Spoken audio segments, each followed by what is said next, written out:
Journal de bord. Pendant que certains vivent dans le luxe, moi je me lève de ma toile de tente. Une toile de tente qui se trouve au milieu d'une maison que je suis en train de rénover. Le matin, je fais mon sport et après je mets directement de l'eau à préparer pour ma douche solaire. Mon hygiène peut paraître douteuse, mais pourtant je fais attention à rester propre. Il faut tout simplement que je mette de l'eau dans une poche qui reste ensuite au soleil.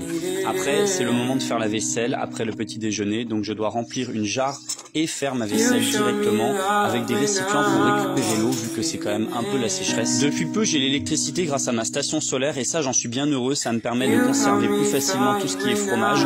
Le midi, je commence toujours en mangeant les fruits en premier et je termine en dessert par un bon yaourt nature, ce qui permet d'avoir une digestion au top. D'ailleurs, en parlant de ma station solaire, aujourd'hui c'est ce que je vais bricoler. Je dois préparer un nouveau câble que je vais mettre à passer à travers le mur en partant d'une simple prise pour préparer l'électricité pour ma chambre cet hiver. En effet, j'ai pour ambition cet hiver de ne pas dormir dans ma toile de tente. Certains disent que je fais du mauvais travail, que je fais du mauvais boulot, mais bon, moi je fais comme je peux, j'avance à ma façon et au final le résultat est toujours là.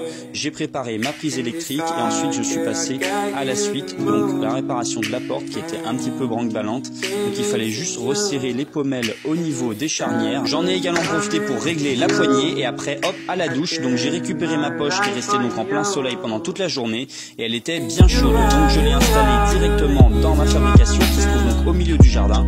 Je monte sur un escabeau, je l'attache à un outil de jardin pour qu'elle tienne en hauteur parce que c'est quand même assez lourd, hein, ça fait 20 kg à bout de bras, c'est pas facile.